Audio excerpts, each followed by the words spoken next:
nuestro módulo de, nuestro módulo de legislación nacional. Bien, a medida que se van conectando los compañeros, bueno, arrancamos esta semana, nuestra tercera semana en el desarrollo de este módulo, y siempre es de repente un poco importante hacer una suerte de recapitulación, no solo respecto a lo que estamos hablando, sino en general de los temas conversados y de por qué este curso, ¿verdad? Como ya lo habíamos dicho anteriormente, para la gente que esté en la profesión de abogado, que esté ejerciendo la profesión de abogado, esto va a servir principalmente a modo de repaso, recordatorio, ¿verdad? De las cuestiones generales y básicas que tienen la ciencia jurídica.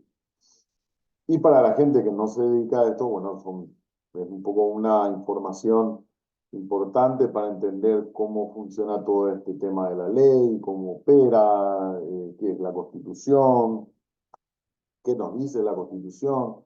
La semana pasada estuvimos hablando en la materia de legislación nacional. Evidentemente tenemos que tocar puntualmente la legislación de mayor jerarquía, ¿verdad? Que en nuestro sistema es únicamente la Constitución de la República. Hablamos también por qué tenemos Constitución, no tenemos Constitución Nacional, cuando vamos a hablar con propiedad. La semana anterior vimos un poco este tema de las normas jurídicas, un poco las nociones de justicia, cómo opera la justicia, su relación con el derecho, etcétera, etcétera. Y hoy vamos a hablar, hoy y mañana, vamos a hablar de otra cuestión que guarda mucha relación con la legislación. Habíamos referido en la clase anterior, o en la primera clase, mejor dicho, que la legislación, el derecho, operan sobre diversas circunstancias. Habíamos visto los aspectos de la naturaleza que no eran regulados, ¿verdad? Que no incumbían por regla general al derecho, no eran interés del derecho y por ende no eran regulados por la ley. Y otras circunstancias que sí, que son las acciones humanas, ¿verdad? Bueno, hoy vamos a entrar a analizar qué acciones humanas son de importancia para el derecho y cómo se interpretan esas acciones humanas. O sea, no todo lo que uno haga, el hecho de estar regando una planta, aquí no significa que esto vaya a tener una consideración especial para el derecho. No es interés del legislador, no es interés de la ciencia jurídica, en absoluto. Pero hay algunas circunstancias que sí. Entonces vamos a entrar a ver un poco cuáles son esas circunstancias y cuáles son esas acciones que el derecho dice, ah, no, esto tiene que tener una consecuencia jurídica, y cómo valoramos esas acciones. A ver, vamos a hacer la presentación acá, donde está mi compartir pantalla. Muy bien. A ver, ¿dónde está? Pantalla, un momentito. Creo que es esto. No, un momento. Ahí está. Ahora sí. Luego, aquí, compartimos esto. Ahora, bueno, y aquí tenemos nuestra presentación de la fecha. Vamos a darle este formato para que sea más fácil de llevar y esto lo vamos a hacer. Muy bien. Bueno, vamos a hablar, como les decía, hoy de los actos jurídicos. La unidad 3 de este módulo cortito habla de los actos jurídicos. ¿Qué vamos a ver o qué vamos a entender al concluir entre hoy y mañana esta etapa del módulo?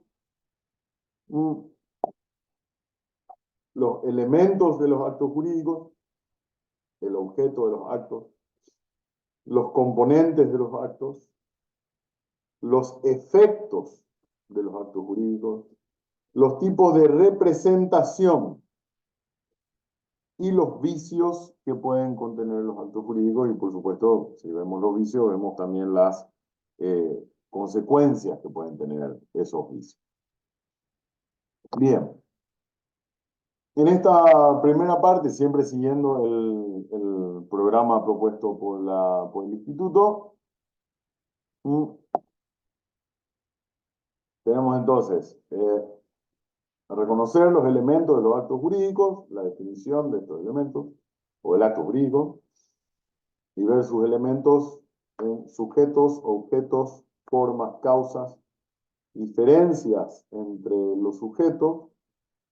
Vamos a ver lo que es la capacidad y la incapacidad de derecho y de hecho, las personas jurídicas, la responsabilidad de las personas jurídicas y la voluntad de las partes.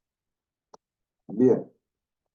Primero que nada, y siempre hago esta lectura, esta suerte de introducción al índice, porque es importante dimensionar un poquitito. Vemos acá, si yo hiciera una clase sin esta presentación y me pongo a hablarle de todo este contenido, probablemente habrá alguno que se pierda, ¿verdad? Entonces siempre es importante tener esto como una suerte de mapa de por dónde vamos a ir caminando en estas dos jornadas para saber de qué estamos hablando, ¿verdad? Bien, comenzamos con los elementos de los actos jurídicos. Y habíamos hablado, esta es una diapositiva de la primera semana, habíamos hablado que en el mundo de la legislación, el derecho, ¿verdad?, reparaba en hechos y actos, ¿verdad? Y habíamos hablado de hechos jurídicos, ¿verdad?, que la importancia del hecho jurídico es que presenta la situación fáctica, ¿verdad?, la condición, por lo general, de una norma. Habíamos visto que la norma tiene una hipótesis, que era ¿se acuerdan? Esa primera parte que yo les marcaba en verde, y una consecuencia jurídica que les marcaba en rojo, ¿verdad? Entonces, una hipótesis fáctica, que es el lugar en donde se ubican, donde se colocan estos hechos, ¿verdad? Y la consecuencia jurídica de la norma, que era su derivación. Y les daba el ejemplo del artículo 105 del Código Penal. El que matara a otro, estaba en la parte verdecita, o sea, esa es la condición fáctica, y luego viene la consecuencia jurídica, que en el texto dice será castigado con pena privativa de libertad de tantos años.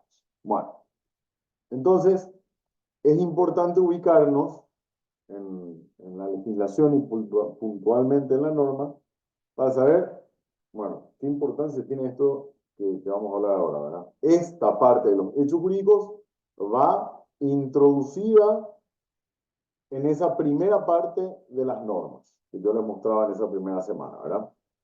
Bien, y decíamos que nos preguntábamos qué es un hecho. Recordábamos que es un término que deriva del latín, ¿verdad?, que es factum, que deriva a su vez de otra voz, facere, que significa acción del hombre, ¿verdad? Entonces, ¿qué es un hecho jurídico? Decíamos la primera semana, le decíamos, a todo acontecimiento natural humano cuya verificación haya sido enlazada por el ordenamiento jurídico con un efecto jurídico determinado, constitutivo, modificativo o extintivo de relaciones jurídicas. O sea, hecho jurídico es algo natural o humano que tiene una consecuencia jurídica. ¿Cómo sabemos si tiene una consecuencia jurídica? Y porque está previsto en una norma. ¿Ok?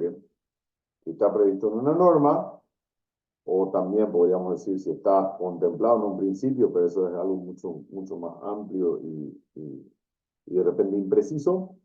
Entonces decimos, tiene una consecuencia jurídica porque una norma le da una consecuencia jurídica. Estábamos hablando de que yo esté en mi despacho regando las plantas, no hay una consecuencia jurídica. ¿Por qué? Porque es un hecho humano, es voluntario, pero no tiene una consecuencia. Consecuencia jurídica. Consecuencia fáctica tendrá. Si le echo demasiada agua a la planta, se me pudre. Si le echo muy poca agua, se me seca. ¿Verdad? Pero consecuencia jurídica no. ¿Por qué? Porque no es algo que le interese regular al derecho. ¿Ok? Entonces, un acontecimiento natural humano, ¿eh? Cuya verificación fue enlazada, acá está, diría, la parte nuclear de la idea de acto de hecho jurídico, enlazada por el ordenamiento con un efecto jurídico. Entonces, acuérdense, regar las plantas, regar mucho las plantas, no tiene un efecto jurídico. Tiene un efecto natural, posiblemente, pero no un efecto jurídico. Ahora, si yo hubiera tenido por función, si me hubieran contratado para regar las plantas y yo no lo hiciera, ahí habría una consecuencia jurídica que es el incumplimiento de un mandato. ¿Pero de qué depende de que exista o no esa consecuencia jurídica? De que el ordenamiento, como dice ahí, el ordenamiento jurídico le haya atado a esa situación una consecuencia jurídica. Gonzalo, contratado por el Poder Judicial para regar las plantas en los despachos, no regó las plantas, entonces, consecuencia jurídica, Gonzalo incumplió eso. ¿Ok? Entonces, un hecho jurídico es, esto va a depender de que haya una norma, o que el ordenamiento positivo le haya atado una consecuencia o no a esa actividad. Para llegar a la concepción de acto jurídico, prescindimos de los hechos naturales para centrarnos en los hechos enteramente humanos. Entonces, de toda esa primera introducción que habíamos visto en la primera semana, acá nos concentramos solamente en los actos enteramente humanos. ¿Ok? O sea, llevados adelante, desplegados, organizados, planificados, etcétera, etcétera, por seres humanos. ¿Cuáles? Todos los actos, todos los hechos, perdón, hechos humanos son jurídicos. Vamos a ver. Salir a caminar, por ejemplo, por la plaza, por el parque, con unos amigos, no tiene un efecto jurídico. Salir a cenar con una persona, una mujer o un hombre, en el caso de un chico o una chica, bueno, tampoco tiene, ¿verdad? Un momento de ocio donde se comparte, interrelacionan las personas, ya. No hay una consecuencia jurídica, al derecho no le interesa regular esto. Ni siquiera esto. Una carrera, fíjense, un montón de gente corriendo o trotando, lo que sea, ¿verdad? Organizado, probablemente por otro grupo de personas, no tiene una consecuencia jurídica. Ganará el que llegue primero a la meta y se acabó.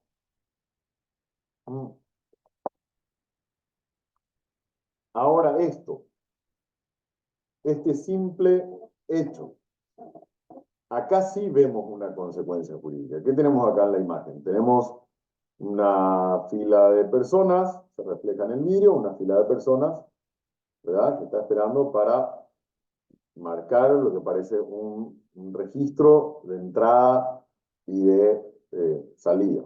Evidentemente, esto implica la existencia de un horario laboral, ¿verdad? Que se controla mediante ese aparatito y que esas personas están registrando su presencia en lo que parece ser un lugar de trabajo. Y acá tenemos un hecho humano. ¿Cuál es el hecho humano? Y sencillamente esto, acercarse al aparato, apoyar el dedo para que la impresión dígito pulgar, del índice, mejor dicho, eh, permita al aparato registrar y saber que estamos ahí. ¿Y qué es lo que sabe el aparato mediante este hecho humano?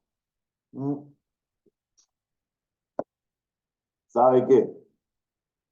Estamos cumpliendo algo a lo que nos comprometimos. Probablemente es un grupo de trabajadores, ¿verdad? Que tienen que estar, qué sé yo, de 7 a 15 horas en un lugar y mediante ese hecho humano de apoyar el dedo, están comprobando que están cumpliendo. ¿Hay una consecuencia jurídica? Sí. La consecuencia jurídica es que se verifica el cumplimiento del contrato por parte de estos señores. Ellos se habrán comprometido a que a cambio de dinero ellos presten un servicio de 7 a 15 horas. Bueno, con ese hecho humano de marcar, están cumpliendo y esto activa la consecuencia jurídica que es tener por realizada la jornada laboral, ¿verdad? Y tener por cumplida la obligación que estos señores asumieron. Entonces, ¿cómo caracterizamos a los elementos o cómo clasificamos en cuanto a su contenido a los elementos de los actos jurídicos? A la reunión de estos tres requisitos. Primero, que sean voluntarios. Segundo, que sean lícitos. Y tercero, capaces de producir consecuencias jurídicas inmediatas. Entonces, como elemento de los actos jurídicos tenemos la voluntariedad, ¿verdad? Los actos que tienen que ser voluntarios, ilícitos y capaces de producir. Y vamos al primero, la manifestación de voluntad. La manifestación de voluntad hecha, en este primer requisito, ¿verdad? Hecha con el propósito de crear, modificar o extinguir derechos. Y que produce los efectos requeridos por su autor o las partes, porque el derecho sanciona dicha manifestación de voluntad. Entonces, primero, que haya una manifestación de voluntad, un acto voluntario que tenga por finalidad crear, modificar o extinguir derechos. Que yo me vaya y presente mi renuncia al lugar donde estoy trabajando es una manifestación de voluntad que tiene la finalidad de ¿qué cosa? Extinguir derechos. O más que derechos, yo diría extinguir relaciones jurídicas, ¿verdad? Crear relaciones jurídicas, modificar relaciones jurídicas o extinguir relaciones jurídicas. Un acto jurídico se define como una acción que se ejecuta de forma voluntaria, seguimos trabajando en la definición, voluntaria y de manera consciente, con la finalidad de establecer relaciones jurídicas, lo que le decía, entre diferentes personas para crear, cambiar o liquidar ciertos derechos. Es decir, se puede enunciar que el acto jurídico es una expresión de voluntad cuyo objetivo es incitar efectos de un derecho. Incitar efectos de un derecho, o sea, que ese derecho cause algo. Por ejemplo, si renuncio en ejercicio a mi derecho a renunciar, que esa renuncia cause ¿qué cosa? La liberación de la carga de tener que ir al día siguiente a trabajar a las 7 de la mañana a ese lugar. ¿Ok? Por ejemplo, incitar efectos de un derecho.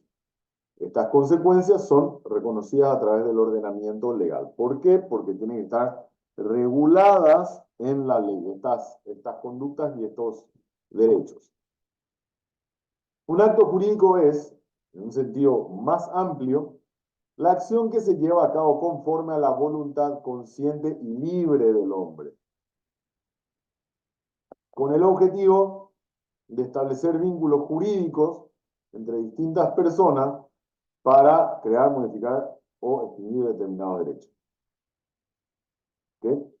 Es bastante similar a la definición anterior. De esta forma, un acto jurídico constituye un hecho en el que interviene la voluntad humana, necesariamente, sí o sí. Siendo precisamente dicha intervención lo que el derecho valora para determinar su efecto jurídico. Entonces, de nuevo, tenemos la reunión de estos elementos. Los efectos jurídicos, la voluntariedad, la licitud. Está apareciendo en todo el rato.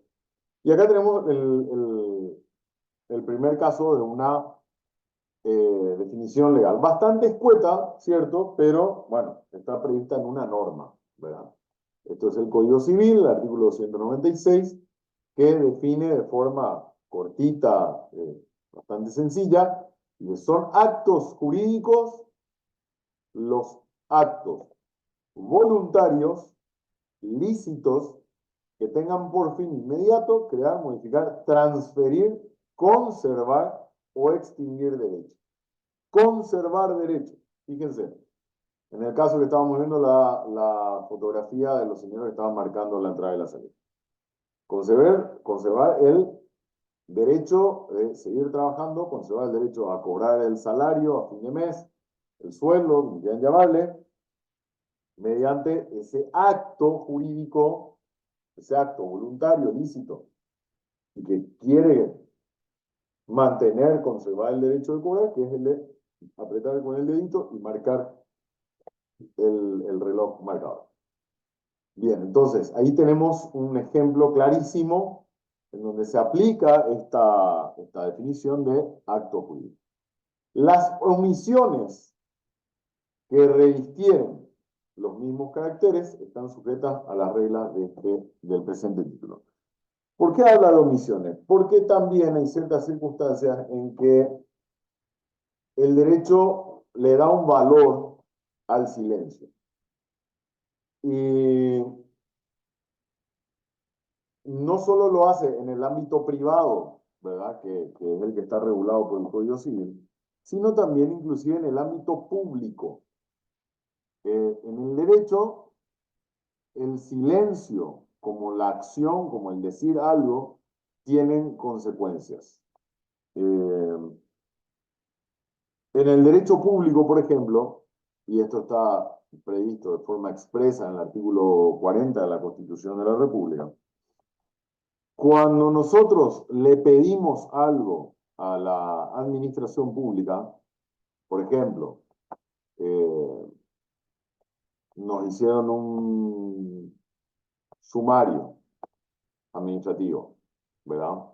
Imaginemos, hoy justamente tuve un caso donde vino una señora a plantear una acción en contra de todo un procedimiento municipal porque tuvo un choque ahí sobre el desvío en la ruta 2, sobre el desvío que va hacia Areguá. Ahí en el semáforo, la señora salió y colisionó con otro vehículo y se armó todo un tema municipal, se abrió un sumario administrativo. En el sumario, en el juzgado de faltas, le aplicaron una sanción a la señora, ¿verdad? Por la infracción cometida, porque el parte decía que la señora pasó en rojo, y decía que no, etcétera, etcétera. Bueno, lo cierto del concreto es que le aplican una sanción a la señora, y la señora, ¿qué hace? Apela. O sea, utiliza una herramienta procesal para que otra instancia revise esa decisión. Y la administración municipal nunca le responde, ¿verdad? Entonces la señora dice, a ver, yo planteé una apelación en virtud de lo que establece la ley 3966 y nunca me respondieron. ¿Y qué es lo que pasa? No puede quedarse en la incertidumbre toda la vida. No puede saber si le dijeron que sí, le dijeron que no. No puede quedarse atada al procedimiento sin fecha de culminación. Entonces, la propia legislación establece que en caso de silencio de la administración pública, ante una petición que hagamos, en este caso la petición era un recurso de apelación que planteaba la señora, y ante el silencio de la administración, silencio de la municipalidad, se tendrá por denegado el pedido. ¿Ok? es un caso claro en donde vemos que hay un silencio de la administración ante una petición expresa de algo y este silencio tiene un valor. Para el mundo jurídico, el silencio también significa algo. El silencio también dice algo. No solamente las palabras dichas o las palabras escritas, sino también el silencio. Entonces, a eso se refiere con las omisiones que tienen los mismos caracteres. También las expresiones de voluntad tácitas, ¿verdad? Cuando uno sabe que alguien quiere algo y lo hace saber sin decirlo. Una expresión de voluntad tácita, ¿verdad? Bueno, vamos a ver cuáles son los casos. Primer elemento, la voluntariedad. Según la Real Academia Española, que yo siempre recomiendo a la gente que haga normalmente uso de este material de consulta, ¿verdad? Más que googlear o de repente quedarse más con la impresión que uno tenga,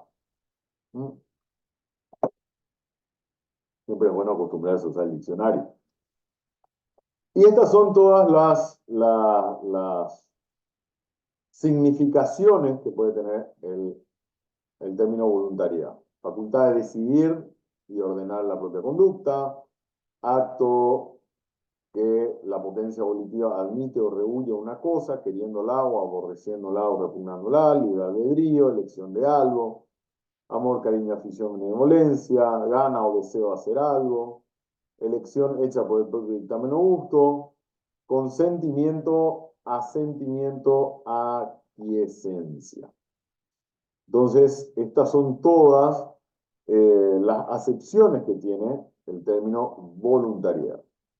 Para que podamos tener una definición, ¿verdad? Una conceptualización, mejor dicho, lo más acabada posible de este elemento. Para que se considere un acto voluntario,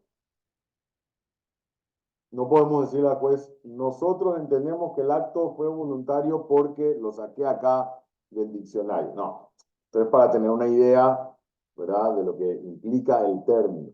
De todos estos significados, la ley establece, y la doctrina jurídica establecen que estos son los elementos que, si están presentes, podemos decir que un acto es voluntario. Si hay discernimiento, intención y libertad. Si uno de estos no se encuentra, no es un acto voluntario, aunque estén los otros elementos. Si falta el discernimiento, pero intención y libertad, no es un acto voluntario. Tienen que estar los tres al mismo tiempo, son excluyentes. Y el principio de la autonomía de la voluntad, que ya habíamos visto en la clase pasada, que es una derivación de un artículo constitucional, ¿verdad?, que habla de la libertad, nadie está obligado a hacer la que la ley no manda, ni privado de lo que ella no prohíbe. Hablábamos de eso. ¿Se acuerdan que yo les citaba, no solo, de este artículo no solamente nace el principio de autonomía de la voluntad, sino también el principio de legalidad?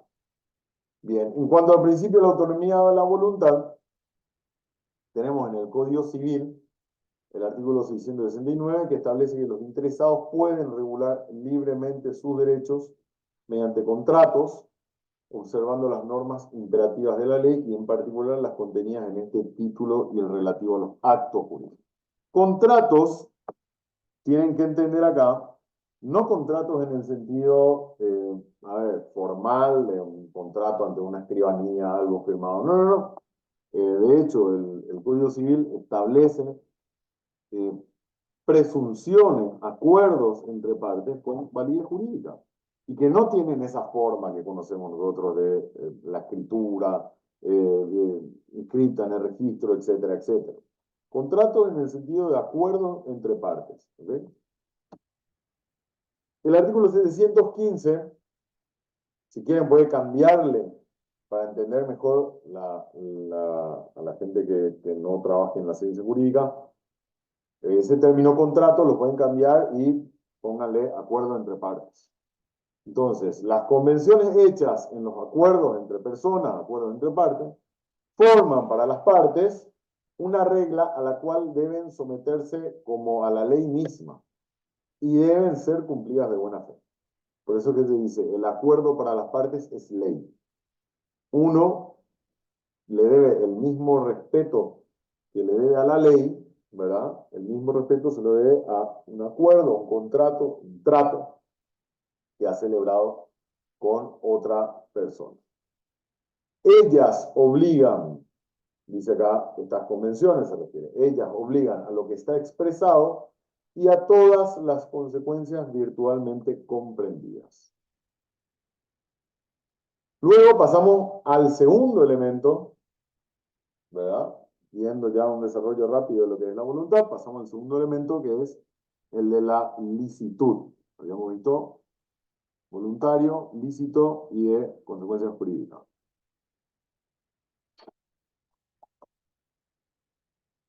El diccionario panhispánico del español jurídico nos dice que licitud significa conformidad a derecho. Ejemplo 1, narcotraficantes no pueden reclamar incumplimiento. Efecto 2, ejemplo 2, cliente de telefonía puede reclamar incumplimiento. Los narcotraficantes no pueden reclamarse el hecho de que hayan hecho una inversión para copiar y enviar un cargamento de droga desde Bolivia y mandarlo a Europa, y una parte que recibió su dinero en concepto de inversión no cumplió, y entonces van al juzgado y le reclaman. No, ¿por qué? Porque el núcleo, el objeto de la actividad desplegada está prohibido por la ley, ¿verdad? Entonces, es un acto ilícito y no puede causar los efectos jurídicos contractuales, ¿verdad?, que está reconociendo el Código Civil. En el ejemplo 2, sí se puede. ¿Por qué? Porque un cliente de telefonía implica la idea de que hubo un acuerdo entre partes por medio de algo que se llama contrato de adhesión, ¿verdad?, que son esos contratos que solemos ver de la telefonía, de internet, etcétera, etcétera, que las cláusulas ya están prepactadas, ¿verdad? O preestablecidas, y uno lo que hace es o acuerda o no, ¿verdad? No puede entrar a discutir. No, acá la cláusula tercera dice que el servicio se va a prestar, no sé, de lunes a viernes. O al revés, digamos, el servicio se va a prestar 24 horas todos los días, y no, yo no quiero, porque me causa, vi un documental que decía que las antenas de internet emiten una radiación que puede causar cáncer, y entonces yo no quiero recibir el servicio, aunque sea 2 o 3 días, voy a descansar. Entonces, viernes, sábado y domingo no tiene internet. No, no se puede discutir eso. De hecho, uno va, firma, cuando va a contratar uno de esos servicios, ya le traen el contrato todo hecho. Lo único que tiene que hacer es firmar o no firmar.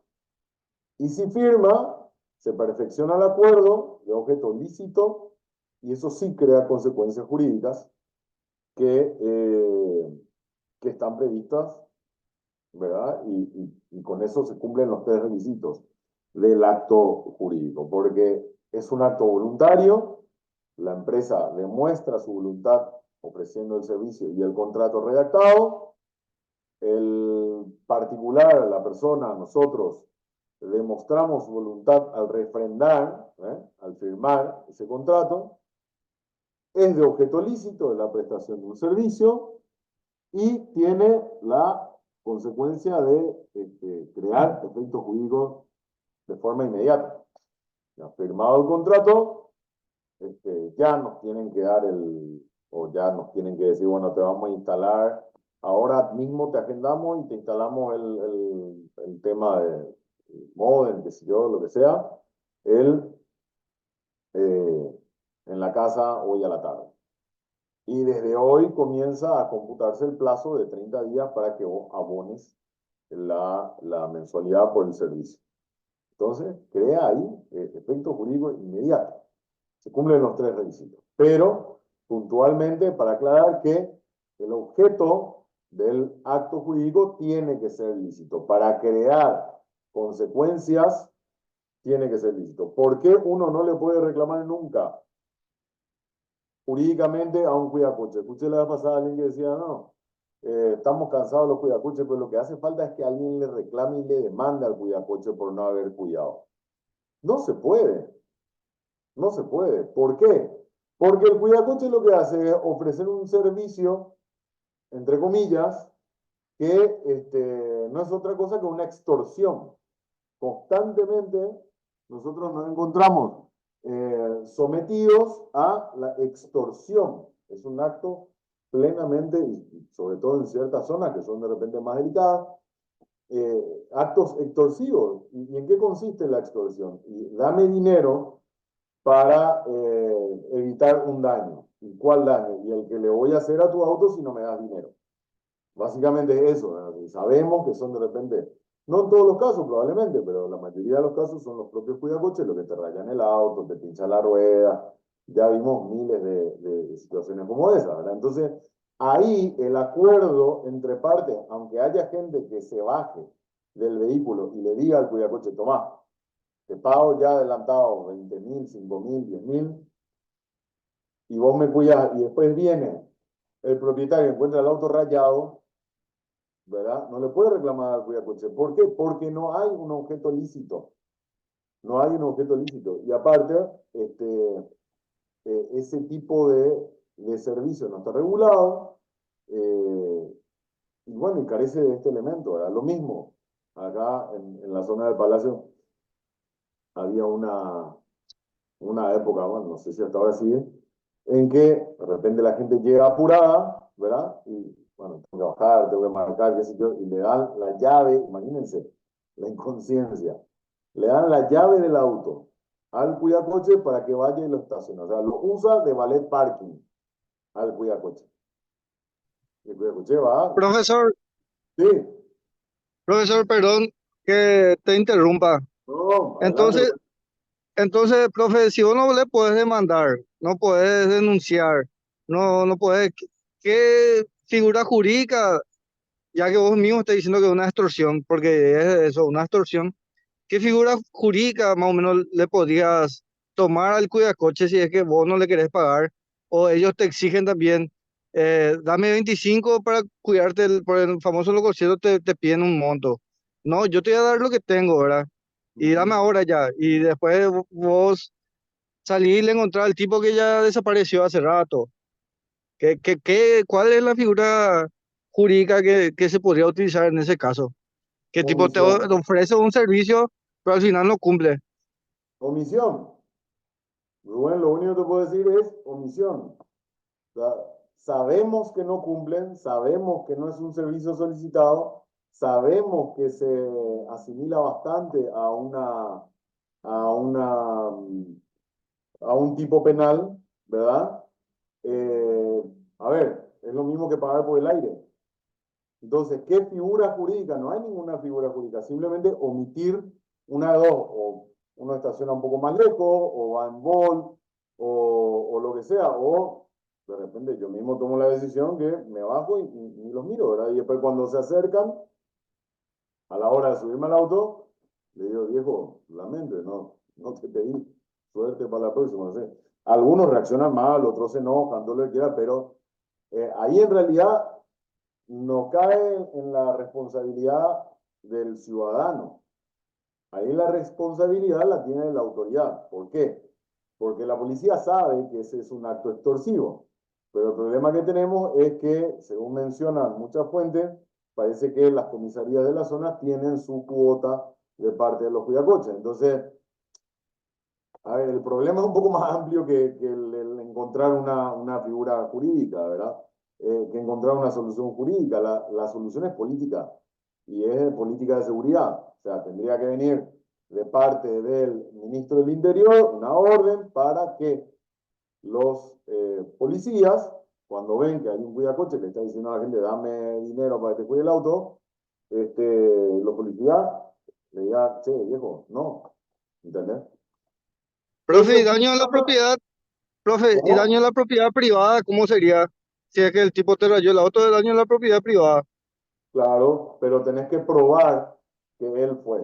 podés probar eventualmente si estacionaste frente a un local comercial que, qué sé yo, que tenga cámara, como hay muchos casos Ya, ahora, que todos los locales tienen una camarita, y bueno, ahí podés pedir que te muestre la filmación y probar que el tipo se fue con un destornillador y te rayó todo el costado del auto. Y ahí le denunciás, ahí le querellás en realidad, pues no es sí, una querellar. ley de acción penal pública. Entonces le querellás al tipo y suerte si le sacas algo. Probablemente no tengas Nada, escrito su nombre, probablemente no le puedas embargar nada. Entonces, por eso les digo, el problema no es jurídico, es político. Son las autoridades las que tienen en sus manos la atribución para quitar o no a esa gente de la calle. Recuerdo que Mario Ferreiro, una de las últimas cuestiones que creo que fue durante su mandato, era el de prohibir a los limpiavidrios. Y efectivamente los limpiavidrios desaparecieron un tiempo, pero no porque se haya dictado una ordenanza, no porque Mario Ferreiro haya escrito en un papel, no voy a permitir más los limpiavidrios. No, el papel por sí mismo no tiene ningún poder. Que se haga cumplir lo que dice el papel es lo que tiene poder. Y lo que sucedía era que el intendente, no recuerdo si era la policía municipal o era la policía nacional, la que se paraba de repente en estos cruces complicados, como son Mariscal López y Perú, por ejemplo, donde había muchas denuncias de casos de agresión, y ahí uno veía que estaba la policía. Y estaba la policía y no estaban los limpiavidrios. Entonces, el hecho de dictar la norma, de dictar una orden jurídica, depende de dos cosas para que sea efectiva. O que nosotros, en nuestro grado de civismo, decidamos cumplirla, o que el derecho haga uso, ¿verdad?, de esa coacción para que cumplamos la orden. Cuando hablamos del grado de civismo, hablamos de coerción, ¿verdad?, que es lo que estábamos señalando en la primera semana. Cuando la norma nos amenaza que va a pasar algo si es que no seguimos la conducta. Entonces ahí nuestro grado de civismo dice, no, yo no quiero tener problema acá, me voy nomás, en vez de hacer de limpiavidrio y a comprar y a pedir prestado, me compro una máquina de cortar pasto, me dedico a hacer jardinero, que voy a ganar más, o no sé, repartidor, lo que sea, ya está. Como no funciona ese grado de coerción, entonces tiene que entrar la coacción. Y eso, para que funcione, depende de las medidas políticas de las instituciones. No política en el sentido política partidaria, sino política de administración de la cosa pública. Entonces, por eso te digo, la respuesta tiene que ser no tuya, Rubén, de decir, bueno, ¿qué artículo agarro de qué código? No. La decisión tiene que partir de las autoridades que pueden controlar el respeto a la ley y que hagan que se respete la ley. El tema es que hay una cuestión comercial entre las comisarías y los cuidacoches. Y cuando hay, por eso es que vos podés ver que, no sé, acá en el Defensores, cuando hay concierto, vos ves, desde las 3 de la tarde están ya los cuidacoches, ¿verdad? Agarrando todo el barrio y a 2 3 metros lo vean los policías. Si el policía hace cumplir la ley, el cuidacoche no tendría que estar ahí. Si vos lo ves conviviendo al cuidacoche con el policía, es porque hay una connivencia. Y ahí no hay artículo de código que vos puedas utilizar, Rubén, para salir de ese problema. No sé si me explico. gracias, profesor. Bien, tranquilo, cuando quieran. Entonces, avanzamos. Tenemos la licitud como elemento del acto jurídico. Habíamos visto la voluntad.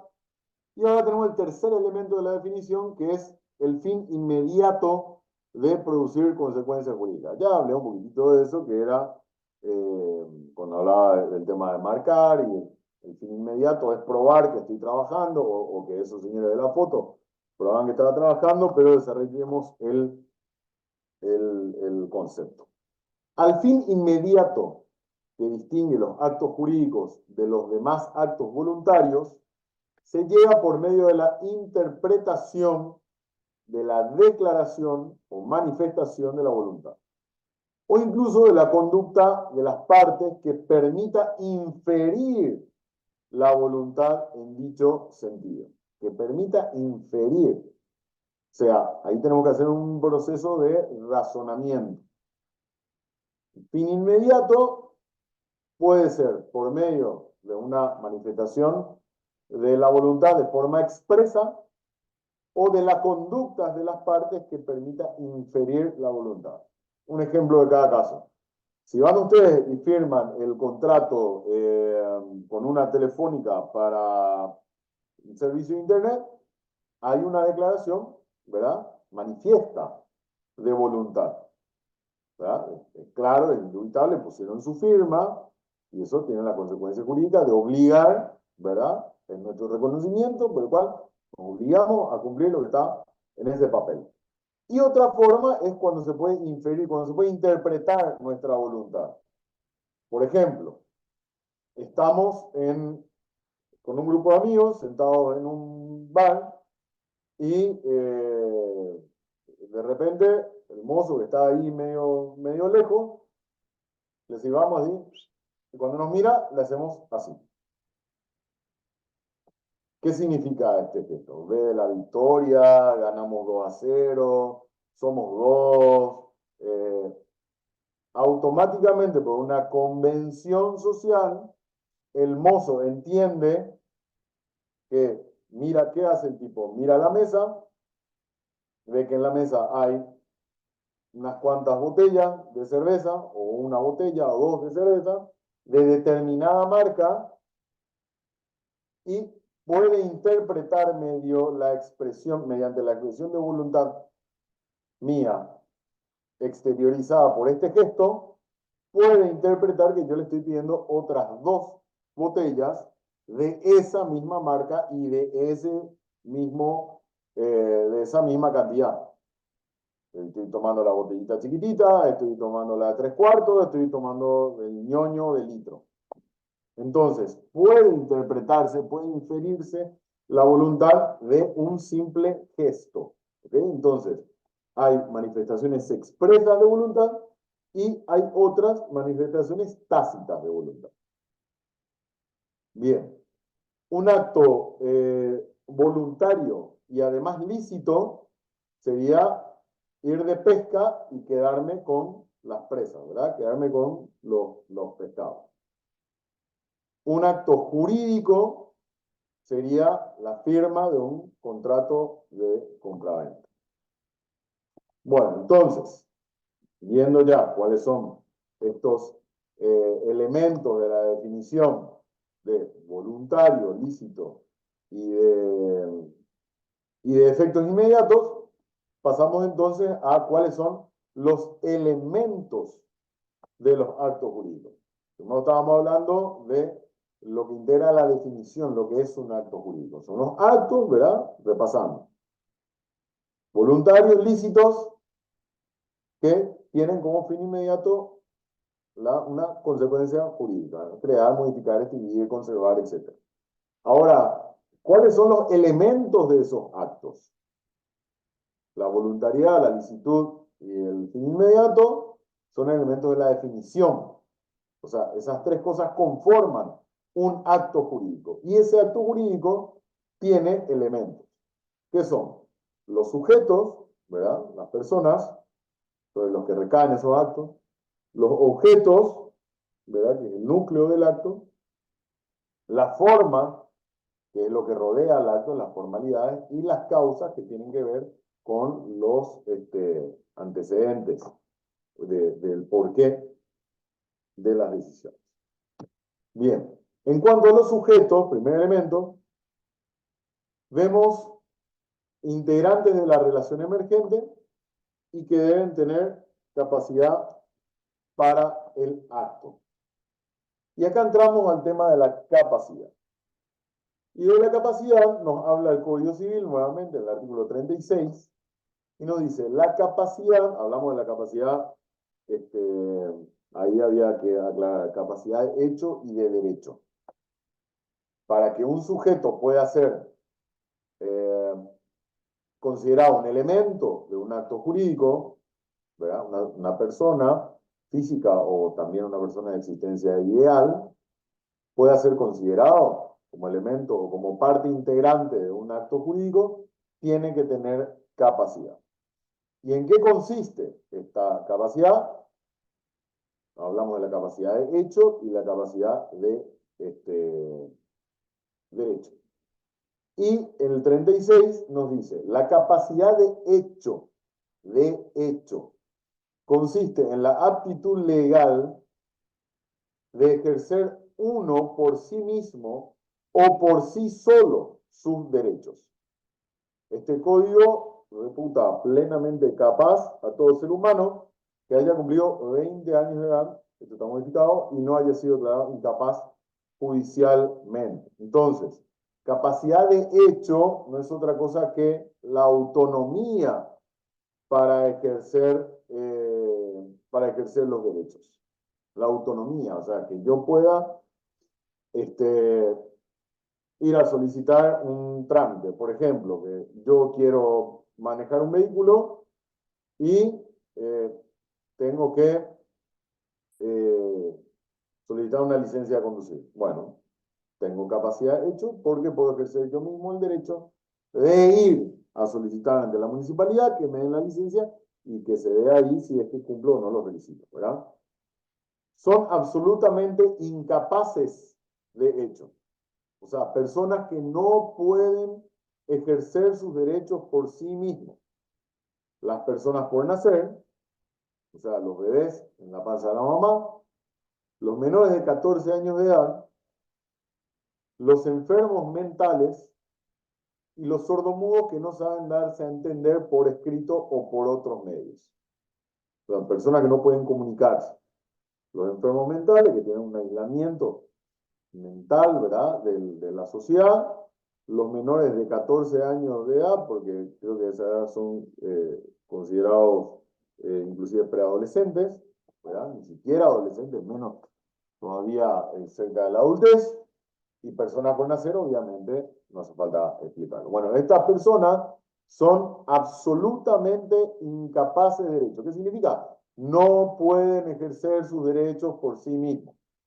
Sí o sí tienen que ser representados por otra persona. En el caso de la persona por nacer, obviamente, la mamá o el papá.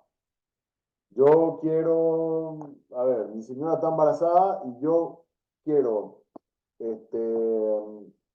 tengo un departamento en un edificio y ya quiero declarar que mi hijo va a ser el heredero de ese departamento, que mi hijo mayor va a ser el heredero del departamento.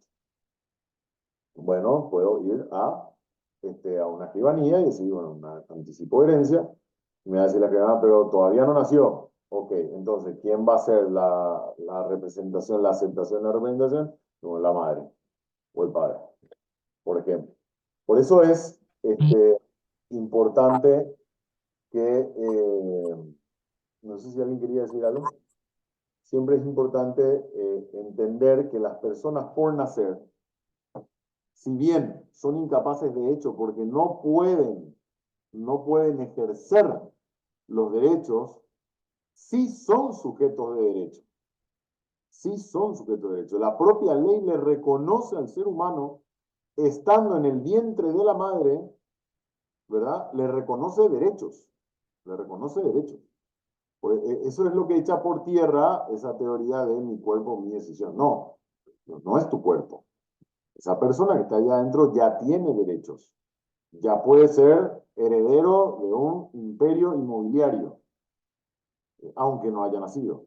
Solo que tiene que ejercerlo mediante representación. Entonces, saber este tipo de cosas de repente nos aclara un poco la idea porque hoy en día hay tanto pensamiento disparatado de repente que, bueno, hay veces que hay que hacer la aclaración. Las personas por nacer son representadas por los padres.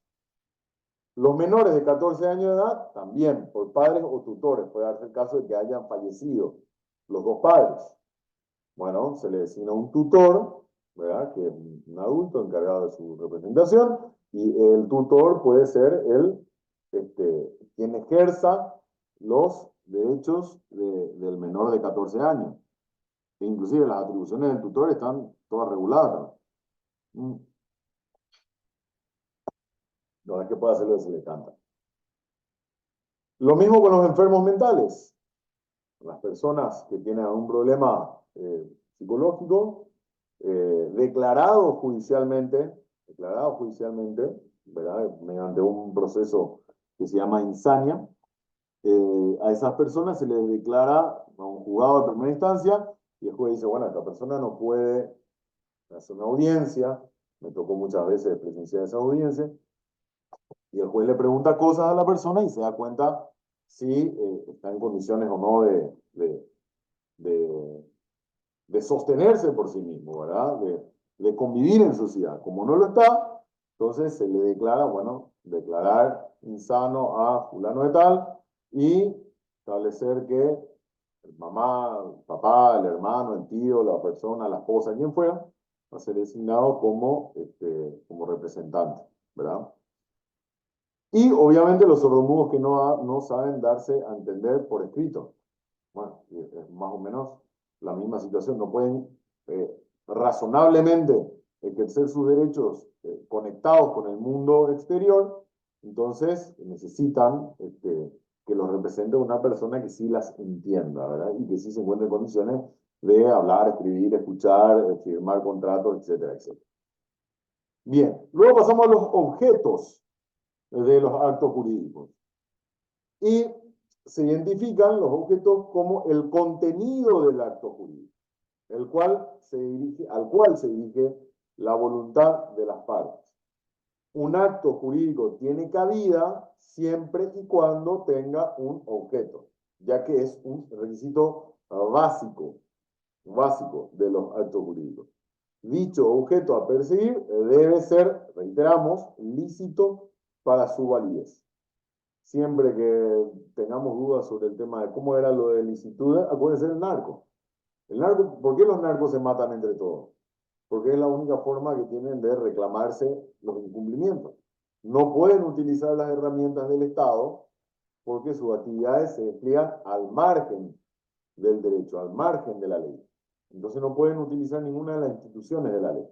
No pueden utilizar juzgados, no pueden utilizar fiscalía, no pueden utilizar la defensoría, no pueden obligarse a cobrar sentencia, no pueden embargarse, nada. Por eso, no cumplí con el narco, y bueno, y te matan, ¿verdad? Es la única forma de ejercer su defensa, entre comillas, de derecho es de manera violenta, al margen de la sociedad. Puedo poner un ejemplo. Entonces, el acto jurídico tiene que tener objeto sí o sí, porque si no, carece de validez. Y creo que lo hablaba yo, no sé si era con este grupo o con otro, hablaba de la imposibilidad que existan contratos sin objeto. A ver, yo, Gonzalo, por una parte, mayor de edad, estado civil, casado, me comprometo, y por otro lado, Rubén Valiente, con cédula número tal, estado civil tal, convienen en celebrar este contrato. ¿De qué? De nada. Bueno, un contrato que carece de validez. ¿Por qué? Porque no tiene un objeto. ¿A qué? ¿A qué nos comprometemos? ¿A qué nos vamos a reclamar? Entonces, sí o sí, el objeto que es sobre lo que versa el acto jurídico tiene que estar patente y tiene que poder entenderse, ¿verdad? Un objeto de alquiler, un objeto de compraventa, un objeto de contratación de un servicio de abogado, un objeto de, qué sé yo, de contrato de prestación de servicio doméstico, lo que fuera. Pero tiene que tener un objeto sí o sí. Ahora, no solamente lo que sea ilegal no puede ser objeto del acto jurídico. El artículo 299 del Código Civil también nos dice, no podrá ser objeto de los actos jurídicos, ¿qué cosa? Aquello que no esté dentro del comercio, aquello que no se pueda comerciar. Ejemplo, recuerdo que hace un tiempo leí un caso de una señora en Argentina que le había demandado a una inmobiliaria porque la inmobiliaria no le daba el título, no le daba el título de un terreno que ella había comprado en la luna. Aunque ustedes no lo crean, hubo una inmobiliaria, no sé qué es más increíble, la caradurez de la inmobiliaria para poner como objeto un contrato algo que no está dentro del comercio, porque estas reglas no son solamente del Código Civil paraguayo. Gran parte de los elementos comunes de los códigos civiles eh, son compartidos por todos. En Francia, en Inglaterra, en Argentina, en Brasil, van a encontrar reglas muy parecidas a estas. Quizás no con las mismas palabras, pero sí, este tipo de cuestiones se encuentran reguladas, ¿verdad? Hacen al derecho mismo. Entonces, lo que no esté dentro del comercio, la señora le reclamaba a la inmobiliaria y decía, no me da el título, no me da el título, no me da el título. Hasta que después fue la prensa y le preguntó al señor, ¿el título de que no? Y yo le compré un terreno en la luna. Y bueno, mucha suerte a la hora de reclamar, porque en realidad eso, al menos dentro del Código Penal paraguayo, configura un hecho de estafa, ¿verdad? Porque implica la disposición patrimonial de una de las partes bajo una promesa o engaño de algo que se sabe perfectamente que no se puede cumplir o que no se tiene intención de cumplir de parte de la otra. La inmobiliaria sabía que no podía cumplir, ¿verdad? Sabía que no iba a cumplir y la otra señora le dio su dinero a cambio. Eso acá es una estafa cantada. Bueno, entonces, aquello que no esté dentro del comercio no puede ser objeto del acto jurídico. No puede ser un terreno en la Luna o en otro planeta, no puede ser objeto del acto jurídico eh, eh, la privatización del río Paraguay, no puede ser objeto del acto jurídico, qué sé yo. Cualquier cosa que se entiende, creo, suficientemente cuando decimos que esté fuera del comercio. Bien. Tampoco puede ser objeto del acto jurídico lo comprendido en una prohibición de la ley. Obviamente, porque ahí va a ser más que nada corroborable la ilegalidad, la ilegalidad del objeto del acto. Ya habíamos visto de un comienzo que el objeto tiene que tener este carácter de legal, ¿verdad? No puede ser, hablamos siempre otra vez de la situación de los narcos, no podía reclamar, no me devolvieron mi inversión de $10.000 en cocaína que tenía que llegar a Europa. Señor juez, vengo a pedir, no, no se puede. ¿Por qué? Porque era una prohibición de la ley. Y tercero, los hechos imposibles, ilícitos, contrarios a la moral y a las buenas costumbres, o que perjudiquen los derechos de terceros. Acá, clarísimo también, ¿verdad? Los hechos imposibles. Bueno, un contrato para, no sé, para que me hagan presidente de la República. Ahora mismo es imposible, ¿verdad? Primero que nada. Segundo, se encuentra sometido a demasiadas variables, demasiadas circunstancias. Bueno, eso no puede ser objeto. Con una agencia de, qué sé yo, ¿cómo se llama esto de que ahora hay un servicio en que marketing político o algo así se llama? Y bueno, contrata a una empresa para que le convenzan a todo el mundo que lo mejor que le podría pasar a este país es que el año que viene yo sea presidente. Bueno, no se puede. ¿Eh? ¿Por qué? Porque entra acá. No es algo que no esté dentro del comercio. A ver, el trabajo de marketing político sí está dentro del comercio, se puede contratar. Tampoco hay una prohibición de la ley, pero sí es algo imposible. Contrario a la moral y a las buenas costumbres. También la moral ya nos enseña como antes, pero básicamente es esa virtud que nos permite distinguir lo que es bueno de lo que es malo, para hacerla corta, ¿verdad?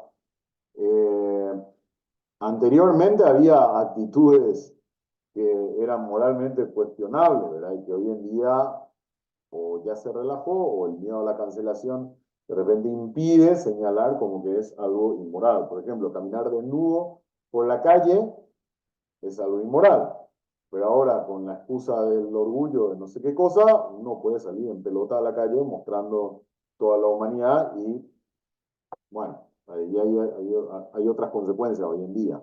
Bueno, no pueden pactarse cuestiones que sean contrarias a la humanidad. No puedo contratar yo a una secretaria para decirle, bueno, te pago yo para que vengas al despacho y a todos los profesionales que vengan, como de repente, bueno, sí, acá el fuero contencioso es un poco complicado y de repente, qué sé yo, es muy argel la atención, voy a alegrarle a los abogados y voy a traer a una modelo que venga medio ligera de ropas. No, vas a atenderla a los profesionales, pero ligerita de ropa. Es contrario a la moral, al recato, ¿verdad? A la imagen institucional y a la buena costumbre. Entonces no puedo celebrar un contrato con esas características. Bien, y luego pasamos a las formas, y siguiendo una definición de Gasperi, vemos que es la sustancia o contenido del acto jurídico exteriorizado por las solemnidades, a cuya observancia subordina expresamente la ley su subsistencia y validez. Es lo que rodea al acto, las formalidades que, que tienen que cumplirse para que el acto se considere válido. Y tenemos dos tipos de actos, ¿verdad? Tenemos actos formales y no formales. Creo que eso es... a ver, sí, capaz que lo desarrollo más adelante. Tenemos actos formales y no formales. En los actos formales, la validez del acto se encuentra condicionada a la observancia de eso. Por ejemplo, la firma de un contrato, la formalidad establece que tiene que estar firmado y tiene que tener fecha, quizás no hora, pero sí fecha en día, mes y año. Es una formalidad.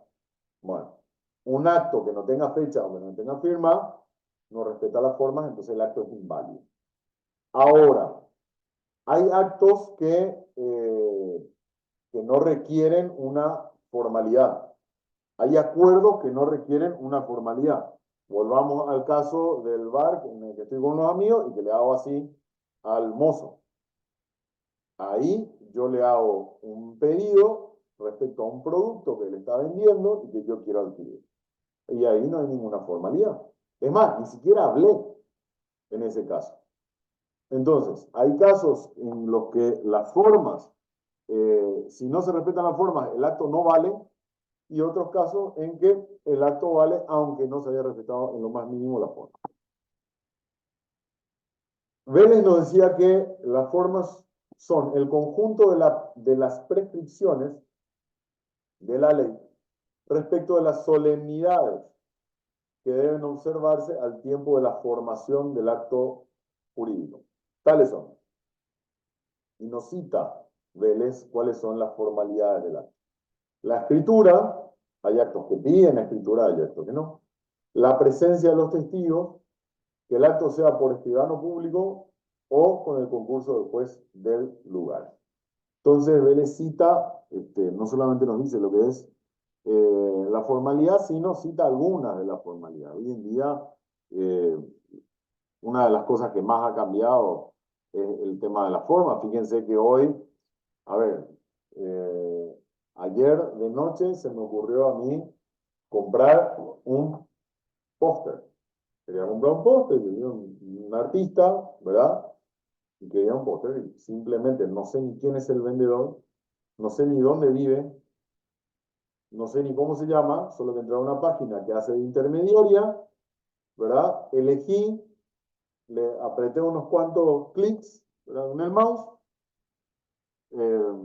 usé mi tarjeta de crédito y ya se perfeccionó el acto. Y yo nunca ni le di la cara. Hoy, mediante el comercio electrónico, este tema de la formalidad, bueno, no digo que se perdió, pero sí cambió mucho. Hoy en día tenemos teorías sobre la firma electrónica, tenemos teorías que hablan de, bueno, qué validez tiene, qué validez no tiene, cómo se exterioriza.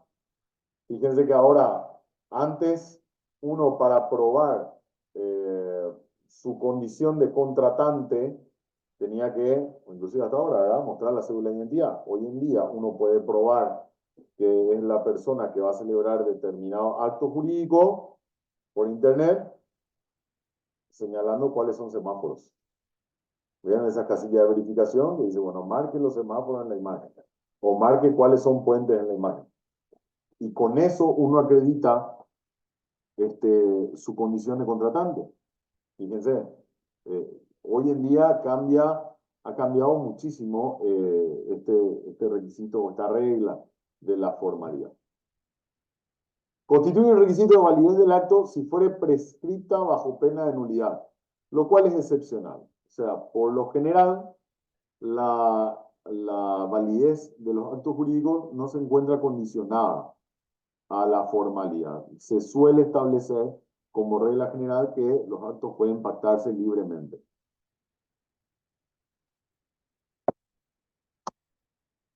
Y luego nos vamos a las causas.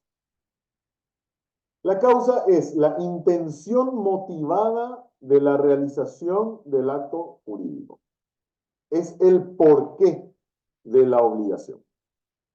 El Código Civil argentino establece en su artículo 281 la definición de la causa.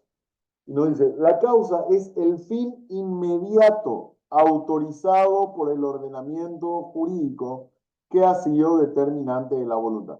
¿Se acuerdan que comenzamos hoy hablando de los actos jurídicos y dijimos que como elemento de la definición, teníamos la voluntariedad, la licitud y el objeto de crear consecuencia jurídica inmediata? Bueno, acá tenemos el encaje más apropiado de eso en la definición del Código Civil de la República Argentina. La causa es el fin inmediato del acto jurídico, autorizado por el ordenamiento que ha sido determinante de la voluntad. También integran la causa los motivos exteriorizados, cuando sean lícitos y hayan sido incorporados al acto en forma expresa, o tácitamente si son esenciales para ambas partes. Muy bien, tenemos entonces una definición bastante adecuada. Ahora, hablamos de nuevo, siguiendo el contenido del programa, de lo que es siempre dentro de la esfera de los sujetos, lo que es la capacidad y la incapacidad de derecho y de hecho. O sea, acá continúo lo que habíamos iniciado. Lo partí porque, bueno, ese es el orden que me figura en el programa y, bueno, me apego al orden, ¿verdad? La capacidad jurídica es uno de los atributos de la personalidad y es la actitud de una persona de tener derechos y obligaciones, así como la de ejercerlos. Entonces, capacidad jurídica es aptitud de tener derechos y obligaciones y ejercerlos. Podemos tener derechos y no ejercerlos. El caso de los bebés que están en la panza de la mamá. ¿Tienen derechos? Por supuesto. ¿Pueden ejercerlos? No. Entonces, ahí tenemos un ejemplo. Este artículo 36 de la capacidad de hecho, ya lo vimos, y también de la incapacidad absoluta de hecho. A lo que quiero llegar es a la capacidad de derecho. Dice, la capacidad de derecho es la capacidad que se tiene para ser titular de un derecho. Toda persona goza de la aptitud para ser titular de derechos y deberes jurídicos. La incapacidad de derecho es de carácter excepcional y siempre debe ser relativa, no general. O sea, la incapacidad de hecho es la que está prevista en esos artículos en ese artículo de la ley 87.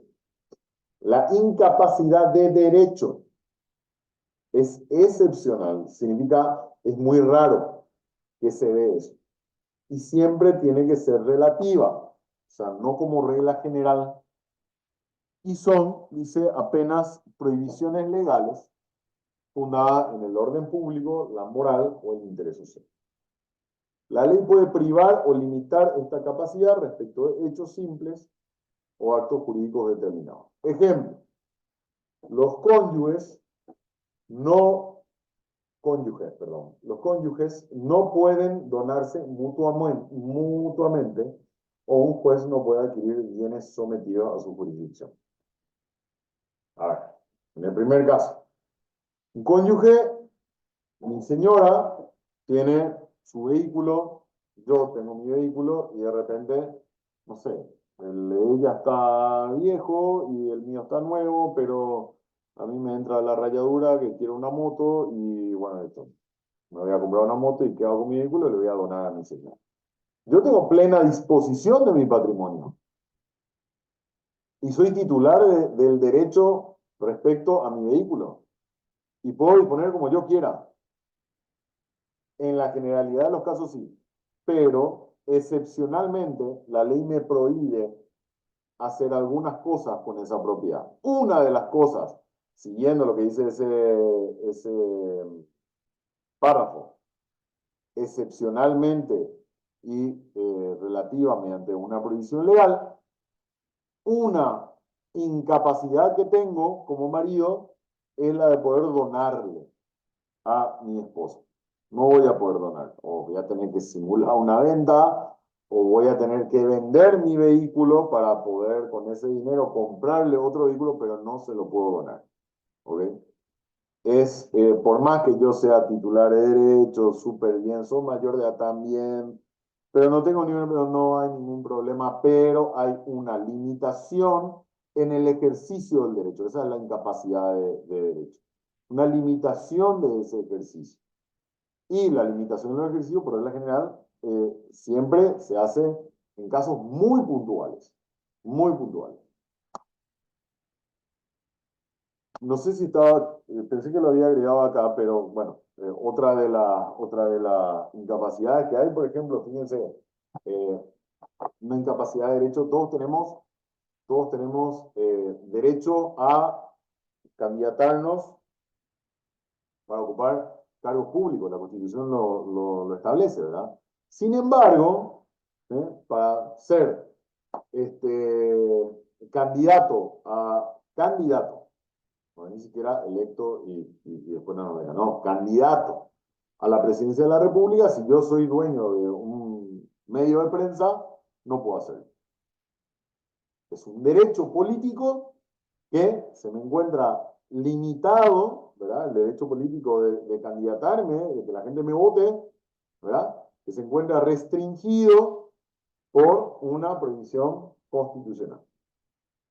Para todo lo demás me puedo presentar. Además, ahí viene la incoherencia. Ponerle, no puedo ser candidato a presidente de la República, pero sí puedo presentarme para ser ministro de la Corte, para ser senador, para ser diputado, para ser gobernador, etcétera, etcétera, ¿verdad? Bueno, entonces, el tema es que la incapacidad de derecho es una limitación a nuestro ejercicio del derecho y siempre se aplica de forma excepcional. Luego tenemos la responsabilidad de las personas jurídicas.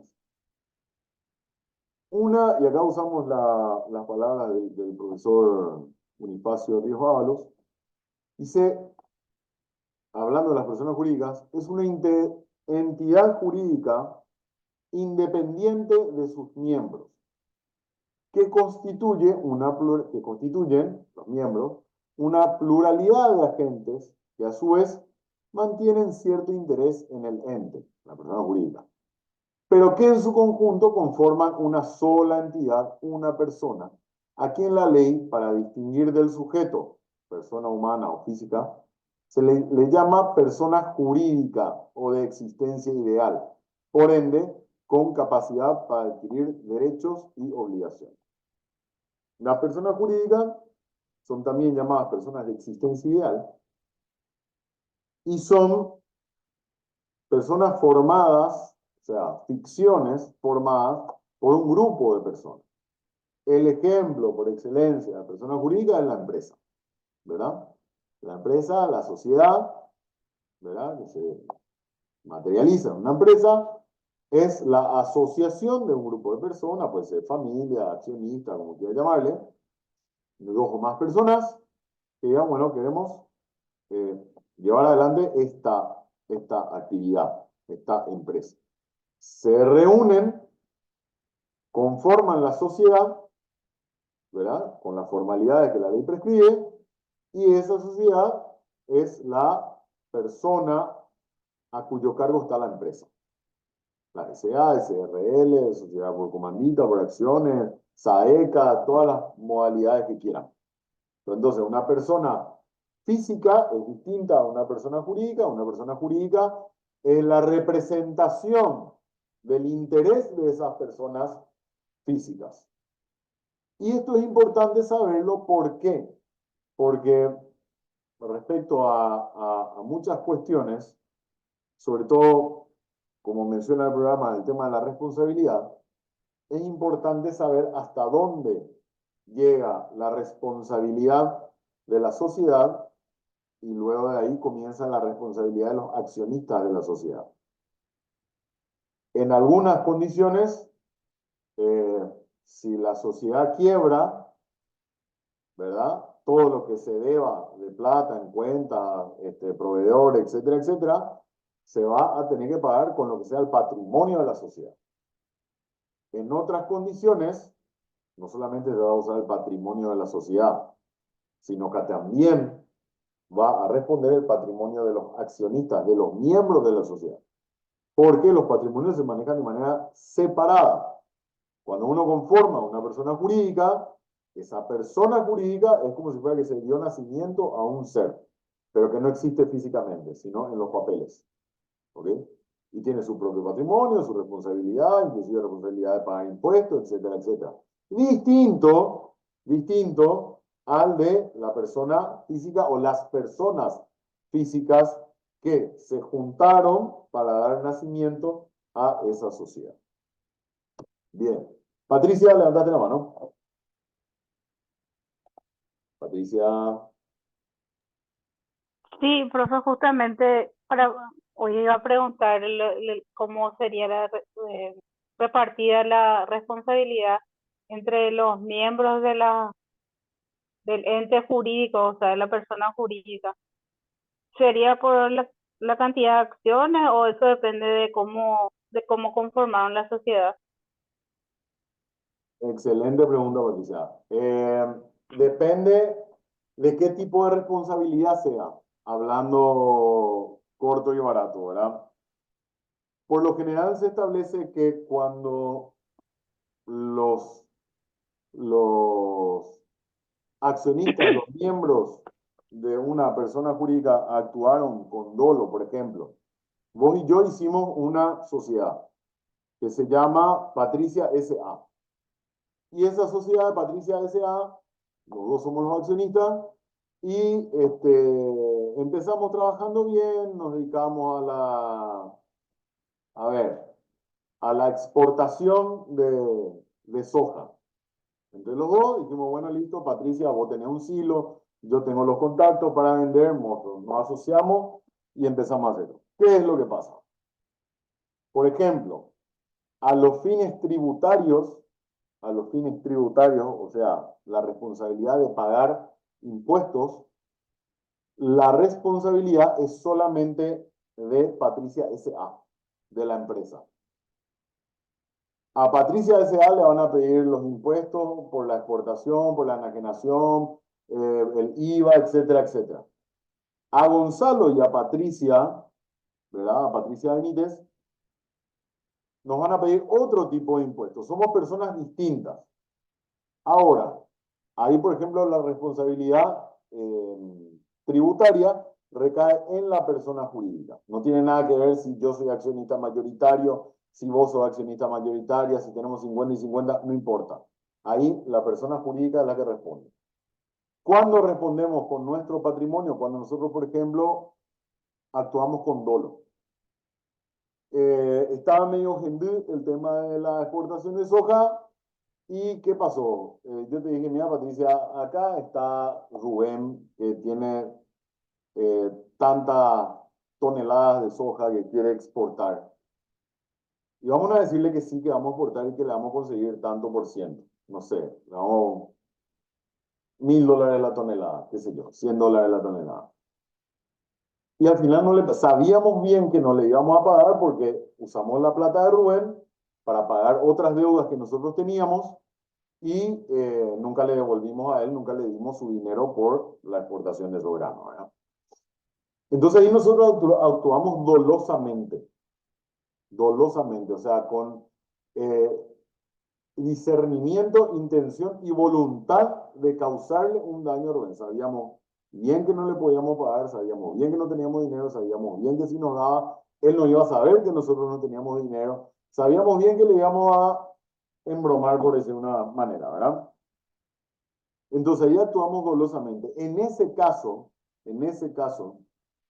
la responsabilidad no solamente va a ser de la persona jurídica, o sea, de nuestra sociedad, sino que también va a ser patrimonialmente nuestra. O sea, si vendiendo toda la empresa no nos alcanza para pagarle a Rubén, también vamos a tener que poner nosotros de nuestro dinero, de nuestro patrimonio, tuyo, Patricia, y mío, Gonzalo, encima de la empresa para devolverle toda su plata otra vez a Rubén. Entonces, no depende de la cantidad de acciones ni nada, sino depende del tipo de responsabilidad. ¿Ok? Entiendo. Entonces, Gracias, profe. dale. Bueno, entonces tenemos personas jurídicas. ¿Cuáles son las personas jurídicas que nos dice el artículo 91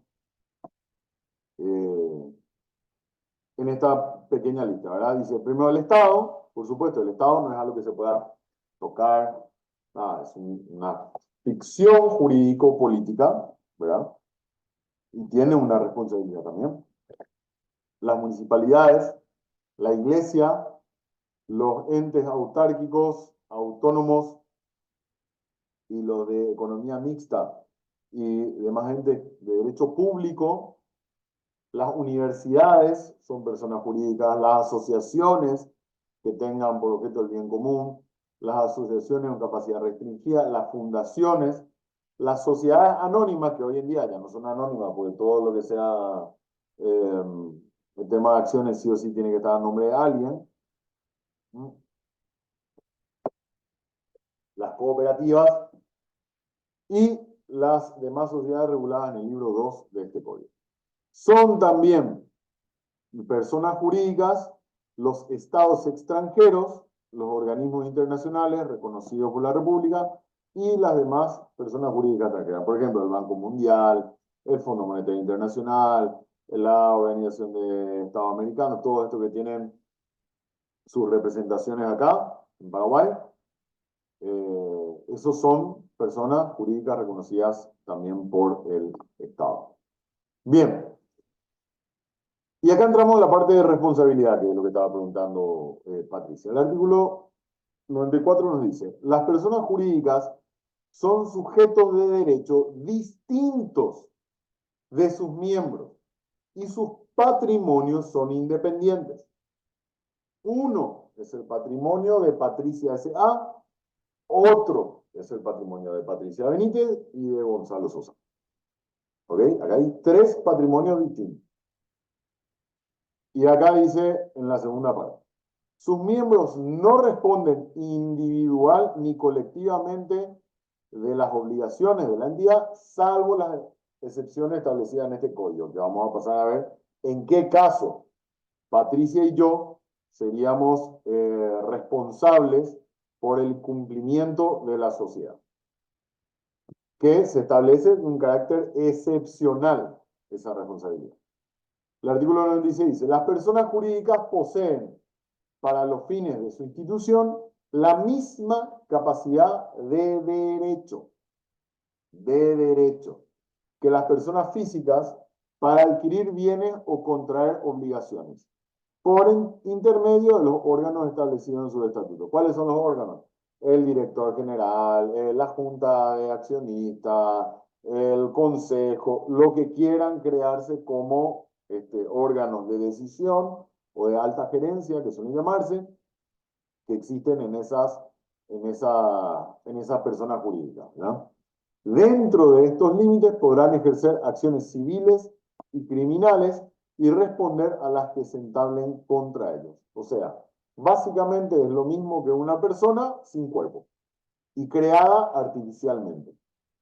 Fíjense, tiene la misma capacidad de derecho que las personas físicas para adquirir bienes o controlar obligaciones por medio de cómo se pronuncia, cómo habla, por medio de los órganos establecidos en su estatuto. ¿Okay?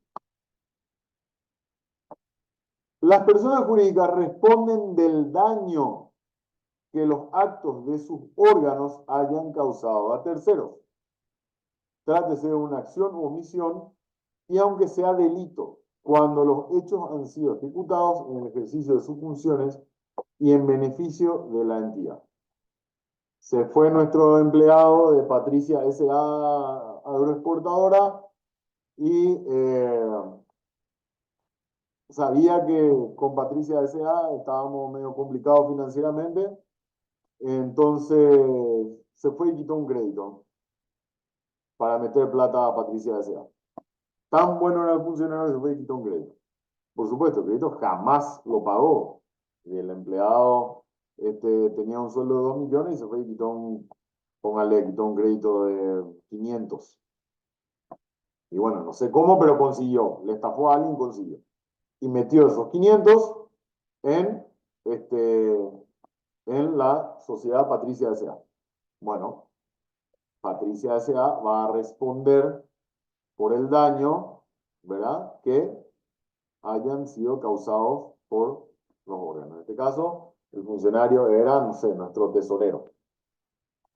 Entonces, Patricia S.A. va a tener que responder por ese daño. En ese caso, es el patrimonio de la sociedad. Dichos actos responsabilizan personalmente a sus autores con relación a la persona jurídica. Entonces, nuestro tesorero va a ser personalmente responsable ante Patricia S.A. y Patricia S.A. va a ser responsable ante la financiera que le prestó los 500 millones a ese tesorero, 500 millones que no estamos en condiciones de pagar. ¿Ok?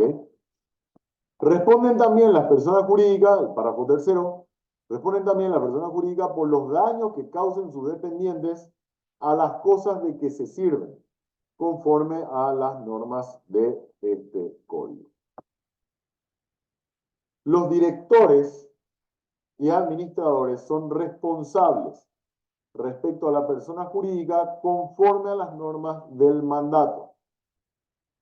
Estarán exentos de responsabilidad aquellos que no hayan participado en el acto que ha causado daño. Supongamos que en el ejemplo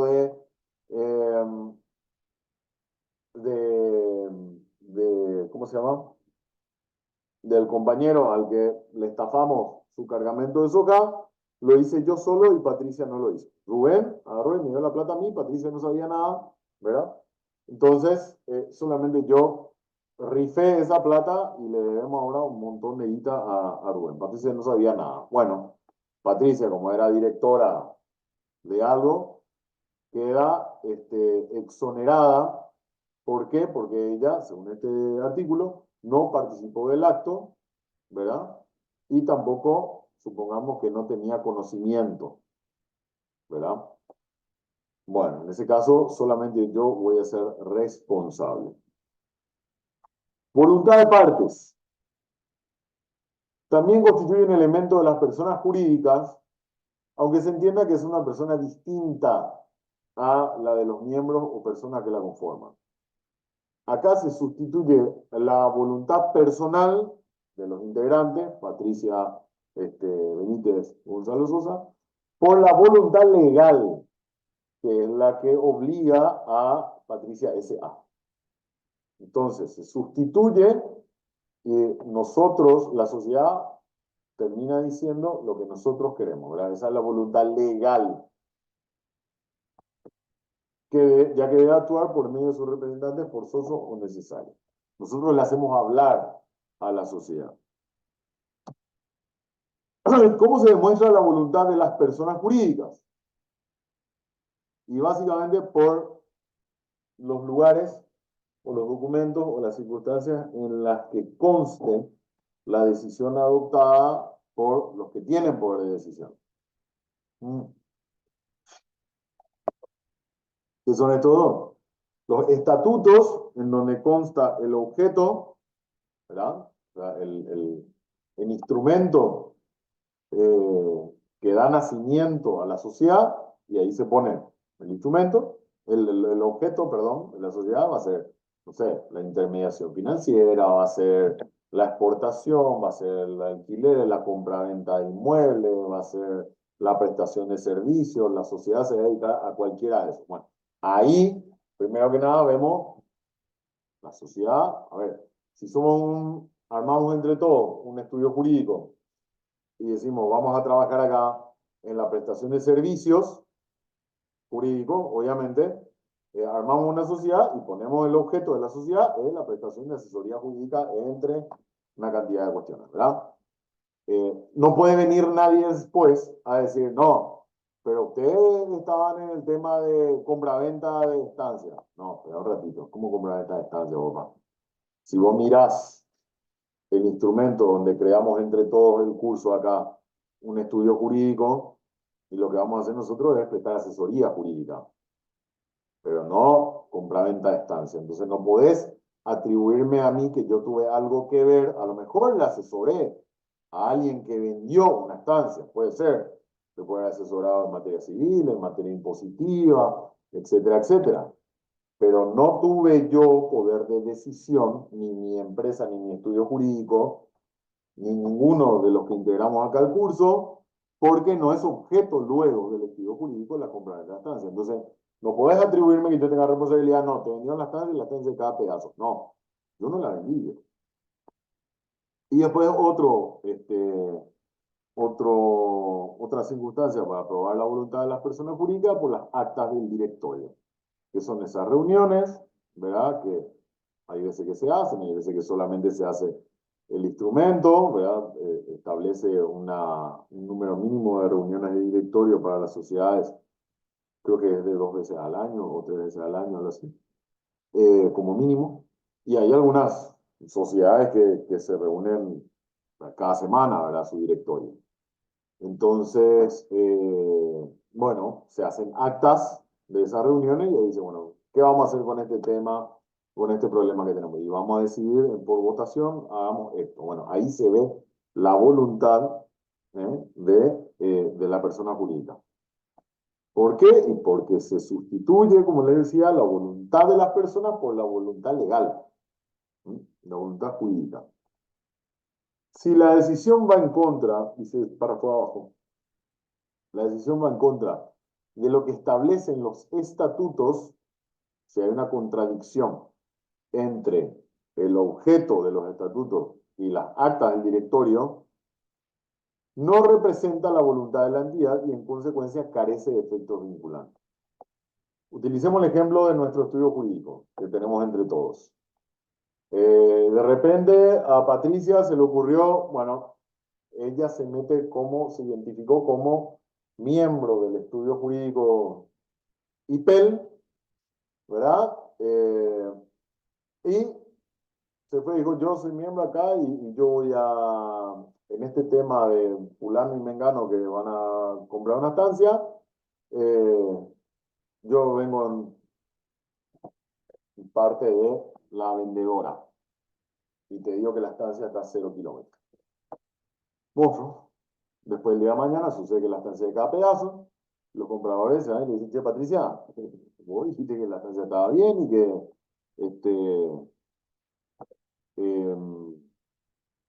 vos estabas en el grupo de los vendedores. ¿Y qué pasó? De cada pedazo, indemnizame. ¿Qué es lo que sucede? Van a plantear una demanda y vamos a salir todos nosotros a decir, acá hay un momentito. Nosotros, en este estudio jurídico, tenemos como objeto en los estatutos la prestación de asesoría jurídica. No es objeto la compraventa de estancias, ¿ok? Ni de inmueble, ni de nada. Compraventa de nada. Prestación de servicio de asesoría. Pero En un acta del directorio figura que Patricia dijo que ella iba a representar al estudio. Bueno, hay una contradicción entre el objeto del estatuto y lo que ella dijo en la reunión de directorio. Entonces no representa la voluntad de la entidad. ¿Por qué? Porque hay una contradicción. Entonces, el lugar en donde consta primordialmente, donde tenemos que buscar el origen de la voluntad de las personas jurídicas es en, claro, siempre y cuando se trate de derecho privado, lo que sea derecho público, no, ¿verdad? En los estatutos de la sociedad. Ahí dice qué puede hacer, qué va a hacer, para qué se conforma esa sociedad, y es el lenguaje por el cual exterioriza su voluntad. Y que después, por medio de la reunión de directorio, se hace más dinámico, ¿verdad? Van diciendo, vamos a hacer esto, vamos a hacer esto, vamos a hacer esto, vamos a hacer... siempre en concordancia con el objeto. Bueno, pasamos al objeto de los actos jurídicos. Estamos hablando de los elementos del acto, ¿verdad? Bueno. Ríos Ábalos dice, objeto del acto jurídico, todos los bienes, son todos los bienes materiales e inmateriales. ¿Qué son bienes inmateriales? Los que no podemos tocar, percibir por los sentidos, tocar, oler, probar, etcétera, ¿verdad? Por ejemplo, los derechos. Eh, los derechos intelectuales son inmateriales, ¿verdad? Por ejemplo, son bienes inmateriales. Entonces, son todos los bienes materiales e inmateriales sobre los cuales recae el interés implicado en la relación y constituyen el punto de incidencia de la tutela jurídica. Son las cosas tocables o no tocables, visibles o no visibles, ¿verdad? Que son objeto de protección jurídica y que pueden constituir un objeto de un acto jurídico. Lo que conocemos como obligaciones, dice el autor, constituyen los elementos del acto, los efectos, perdón, del acto, ya que este tiene como consecuencia la creación de obligaciones jurídicas para las partes intervinientes en él.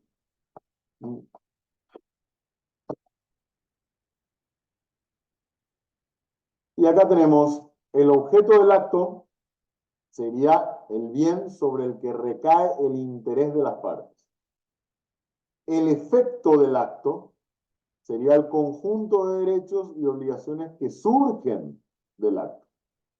Y el objeto de esas obligaciones, ¿verdad? Es lo que se denomina prestación. Ejemplo. Objeto del acto, bien sobre el que recae el interés de las partes. El caso de la adquisición de un vehículo. Muy bien. El efecto del acto sería el conjunto de derechos y obligaciones que surgen de ese acto. Por una parte, entregar el vehículo por parte del vendedor, entregar el vehículo, y por parte del comprador, pagar por el vehículo. Derechos y obligaciones que surgen del acto. Y el objeto de esas obligaciones es lo que se denomina prestación. ¿Y a qué se refiere el artículo 418 del Código Civil siempre? Que dice, la prestación que constituye el objeto de la obligación debe ser susceptible de valoración económica y corresponder a un interés personal, aun cuando no sea patrimonial del acreedor. O sea, algo que pueda traducirse en dinero. ¿Ok? La prestación que constituye el objeto tiene que ser traducible en un monto dinerario. Bien. Imposibilidad de ser objeto. ¿Cuáles son las situaciones de imposibilidad de que algo sea objeto? Aparte de las cosas que vimos en el Código Civil, que no esté en el comercio, etcétera, etcétera. La imposibilidad de ser objeto puede ser material o física, que proviene de las leyes naturales que descartan la posibilidad que pueda cumplirse. Por ejemplo, encontrarse en dos lugares al mismo tiempo. No puede ser objeto que alguien me diga, vas a, de lunes a viernes, prestar servicio de asesoría jurídica en la empresa y al mismo tiempo estar en las audiencias de juicio oral en las que estén vinculados los miembros de la empresa. No puedo, viejo. O querés que esté en la empresa o querés que esté en el tribunal defendiendo en un juicio. ¿Cuál de los dos? O poneme que sea, termino uno y comienzo el otro, una cosa así, pero no al mismo tiempo. Puede ser la imposibilidad jurídica, ¿verdad?, que proviene de una norma que impide la prestación. Ejemplo, hipotecar una mesa. La hipoteca es una garantía de pago, ¿verdad? Una medida tendiente a garantizar el pago de una obligación sobre bienes inmuebles. Inmuebles. ¿Cuáles son los bienes inmuebles? Las casas, los terrenos, por ejemplo. La hipoteca recae, es una garantía de pago sobre eso. Una mesa es un bien mueble, no porque efectivamente se le llama mueble, ¿verdad?, sino porque esa es la denominación jurídica que, por ejemplo, bien mueble, una mesa, una silla, un vehículo, por ejemplo. Sobre ese tipo de bienes, también hay garantías. Si yo me voy y compro un vehículo de la concesionaria, me voy a, qué sé yo, un representante de vehículo y digo, bueno, quiero comprar un vehículo, monstruo. Pero yo tengo que asegurarme que vos me pagues todo el vehículo. Ok, ¿y qué querés que haga? Y me vas a firmar algo que se llama una prenda, una garantía de prenda. Cuando se trata de bienes muebles, ¿verdad? La garantía se llama prenda. Entonces, si yo no pago, esa garantía le da derecho suficiente al representante para ir y quitarme el vehículo. Si yo me hice el vivo y pagué una o dos cuotas, después no pagué más, pueden ir y quitarme el vehículo. En cambio, en la casa, o en el inmueble, en el terreno, el edificio, lo que sea, la garantía se llama hipoteca. Cuando se trata de casas o de inmuebles, se llama hipoteca. Cuando se trata de muebles, la garantía se denomina prenda. Bien, la determinabilidad en el objeto de los actos jurídicos es otro requisito, ¿verdad? Y que de repente hasta resulta lógico también. El objeto del acto jurídico debe ser determinado o determinable y al punto tal que permita precisar al momento del cumplimiento. No tiene que ser ambiguo, ni deforme, ni inconsistente y no verificable. Por ejemplo, yo veo que Patricia vende arroz. Bueno, Patricia, vamos a hacer un contrato. Yo todos los meses me comprometo a comprarte arroz y hacemos un trato, ¿verdad? Un contrato. Dice un contrato mediante el cual Gonzalo, en el carácter de comprador, en la ciudad de Asunción, se compromete a comprarle arroz a Patricia. Un grano de arroz, un kilo de arroz, una tonelada de arroz. ¿Cuánto? ¿Quién entrega? ¿Quién retira? ¿En qué condiciones? ¿Me lo va a poner en la mano? ¿Me va a poner en bolsa?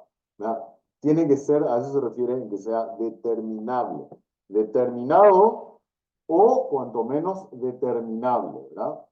Me comprometo a comprarle arroz a Patricia, pero tantas bolsas de arroz a la semana que ella va a tener que poner en el depósito para que yo pueda buscarla, dentro de unas bolsas de tantos kilos, etcétera, etcétera. O una tonelada, ¿verdad? Que la va a poner dentro de un camión y que me la va a enviar, me va a hacer llegar, o sea, mientras más preciso sea el objeto determinado, el objeto de los actos jurídicos, más fácil es el seguimiento y la ejecución. Profe, ¿te puedo Sí, interrumpir de vuelta? sí, siempre. Profe, y en la compra y venta de un vehículo que se haga vía contrato privado y vos haces todo el documento, ¿verdad? Ujú. Pero vos calculás o determinás de que el tipo tiene que hacer su cédula verde después por medio de otro tipo ya por el medio del registro público, ¿verdad? Pero ese es el caso de los paraguayitos que nunca hacen, se quedan con su contrato privado. ¿Y qué sucede en ese caso, ponele? O sea, debería de ser también determinable el que se pongan ya como, no sé, como de acuerdo a que ellos vean la forma de que al vender todo el vehículo, el tipo pase a la cédula verde a su nombre. Sí, la salida para eso es, a ver, ahí en ese caso está bien determinado el objeto de la compraventa, que es un vehículo marca tal, con tal color y tales condiciones, etcétera, etcétera, ¿verdad?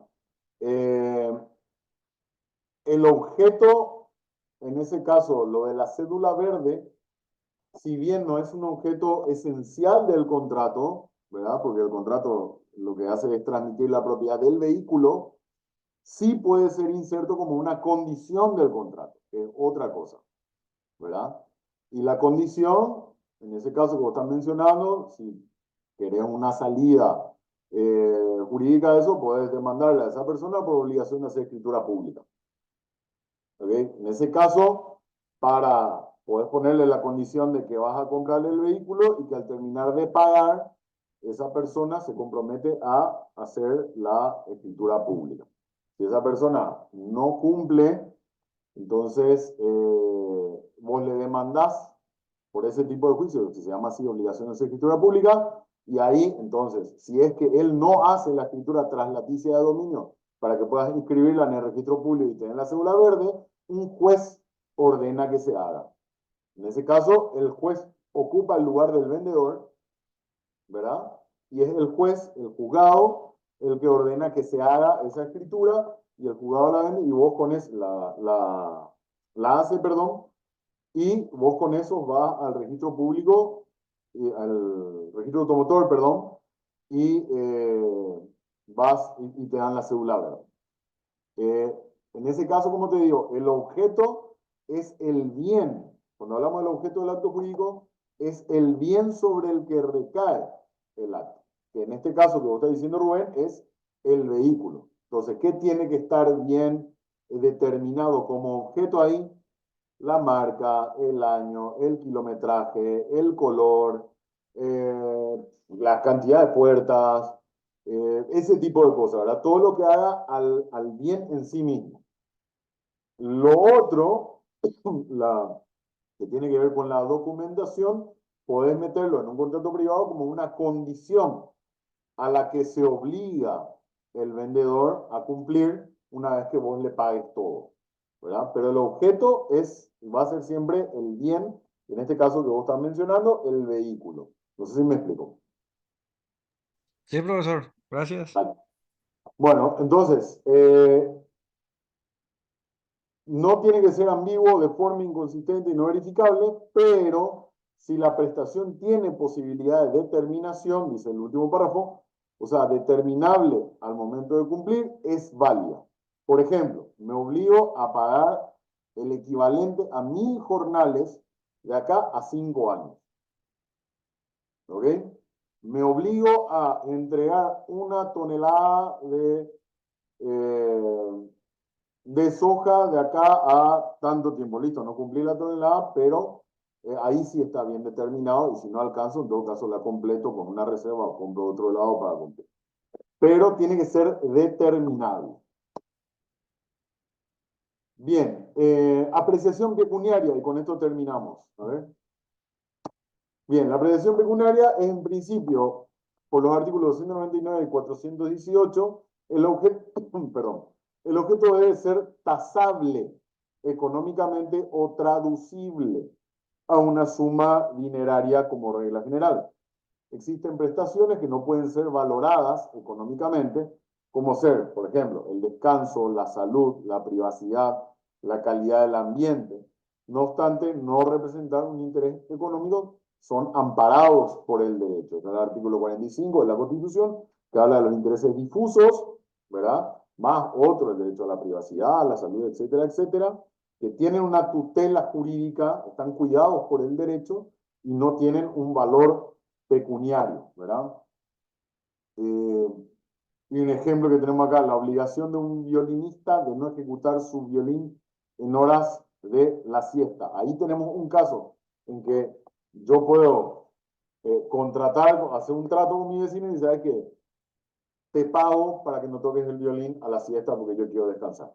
Bueno, entonces ahí no hay, ¿cuánto podemos tasar el acto de no tocar un violín a la siesta? No tiene apreciación pecuniaria, ¿verdad? Entonces, a ver, ¿cómo fijamos eso?